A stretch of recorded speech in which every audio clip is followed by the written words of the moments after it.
Hey everyone, I think it's fair to say that 2023 was the year for animation. We got some absolute bangers like Mario, Spider-Verse, and Nimona, but I think a huge part of the animation scene that helped define 2023 as the year of animation was the independent animation scene on YouTube. While most of modern Hollywood is basically on fire because of the writer strikes from earlier this year, or the use of AI, or corporate executives just draining any sign of life from a project, the animation scene on YouTube allows people to come together and create stories that they want without pushbacks or changes that aren't in their control. And with the indie scene being more prominent this year thanks to these creators coming together to give the people what they want, I think it's fair to claim that indie animations will most definitely be getting more popular. And I can confidently make this claim because creators that had shows that started as independent projects are getting put on television networks and streaming services. Pebbles has been an animation YouTuber for years, and he got his show Smiling Friends to air on Adult Swim in 2022. And Vivziepop, who will be named later in this video, has been able to get her show Has Been Hotel to start streaming on Prime Video next year. But while those are going into the big leagues, we need to focus on the smaller side of things and what has been put on YouTube.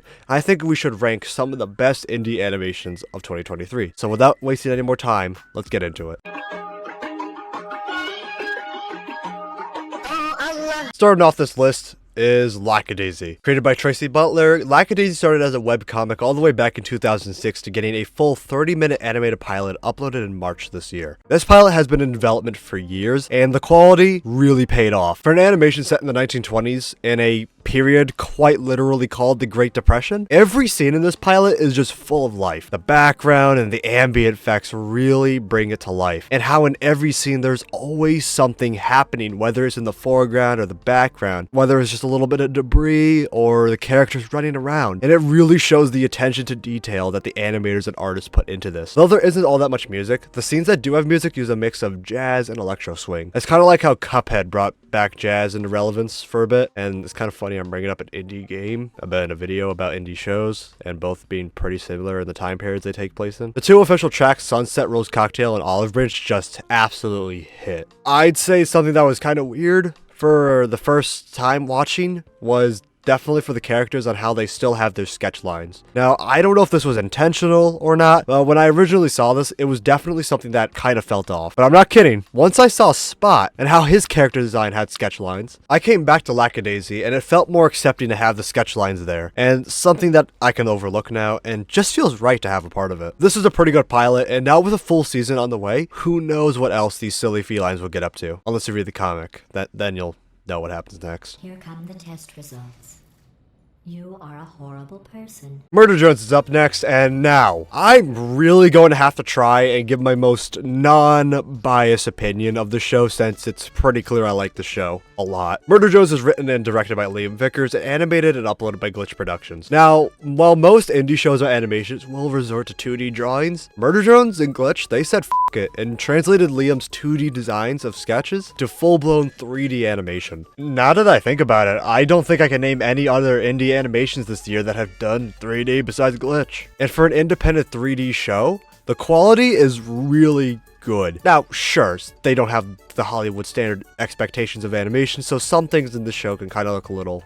In episode 1, they kind of went with this motion capture movement for the characters, which thank God they didn't stick with. The visuals look really good for a planet that is now a snowy apocalypse. I also really like how they don't hold back on the body horror and bring out these eldritch monstrosities, which is basically Liam's trademark style. One thing that I think we could all collectively agree with is how they handle the horror and the comedy. Murder Jones is advertised as a horror comedy, but honestly, I think it should be advertised more as a horror mystery because that's kind of what the plot leads into. Horror and comedy are two different sides of the spectrum, and most of the time they actually don't mix well together. I'd say for the most part, the horror actually kind of works when it puts the characters in a creepy setting or when they're actually trying to be scary. But in episode 3 and 4, they kind of just move into this romance type shit, which kind of has me wondering why this needs to be a thing. Like, in some places, I feel like the shipping parts kind of actually overshadow the plot of the show. And considering that the only reason why Uzi went crazy in episode 4 was because she was worried about Anne abandoning her. I get that some form of relationship between these two was inevitable, and maybe it's the unnecessary amount of shipping I see of these two on my Twitter feed. Who knows? But all problems are solved with this this show's soundtrack. And this is by far one of the best soundtracks I've ever heard in my damn life. Despite all its flaws, I'd say Murder Drones definitely gives me my fix of robots killing each other, and I can't wait for episode 7 and 8 since they seem like they're going to be the most depressing things imaginable. Judgment. Helluva Boss originally came out in 2019, created by Vivziepop as a spin-off to Has-Been Hotel, and is still uploading episodes to this date, so I think it deserves a spot on this list. Now, this show is about an assassin business in hell, and the whole deal is whoever wronged you in the living world, they can go back up and kill whoever did it.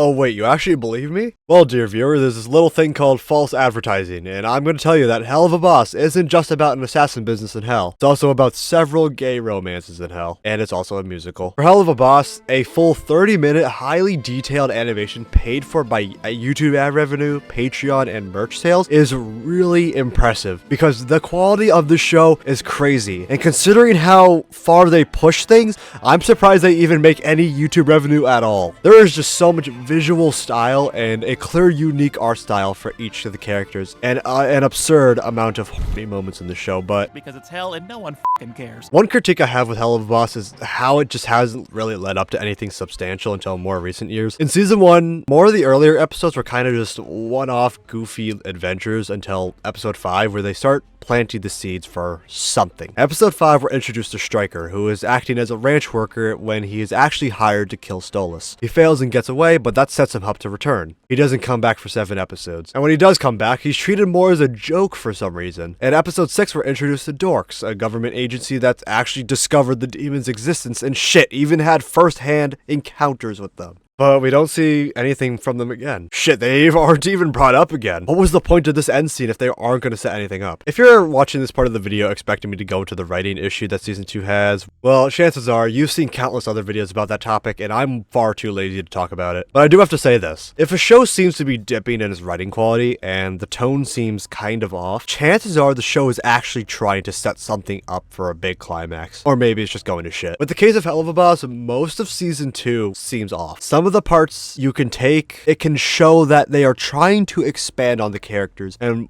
what could potentially be led up to. Whether it's how Fizzaroli and Osmodeus will continue their love despite it being looked down upon, or how Blitz and Stolas' relationship will crash and burn, or how Stryker will hurt Stolas not just physically, but emotionally. There is something being built up, and I really have a feeling that once it hits that climactic moment, it's going to be huge, but only time will tell. Last up on the list is the amazing Digital Circus, another animation made by Glitch and directed and created by Gooseworks. Well, for a pilot, I'd say that the animation quality is absolutely amazing, no pun intended. And I really like how they push the cartoony animations in this. I said that the concept is pretty cool, with this just being the most intense game of VR chat imaginable, with several people being trapped in a virtual world with no way to leave. Now, since this is a fairly new pilot, I kind of don't know what to expect besides the cast either finding some way to leave or the virtual world gets corrupted. I don't know. And if I'm going to be honest, I don't think this pilot was necessarily for me, which I know that I'm one person out of thousands, actually millions. Compared to the other shows that I've covered on this list, this one is really the weakest one out of all of them, and it doesn't have anything to just get me invested and excited for more. With me saying that, I think I'm about to have the entire Glitch fandom up my ass, and I'm probably gonna get smited off the face of the earth for what I said, but I don't care. I say that Jax is kind of the only redeeming thing about this, but that's because Mikey is just good at voices. Now that I realized, I talked about 3 shows that have Michael Kovac as one of the main leads. What the f have I done? If I'm really gonna be honest, I don't think there is that much all to talk about with this pilot other than the visuals. And I really hope that this gets a full season and they actually do establish some form of plot to the story and give the people a reason to be invested.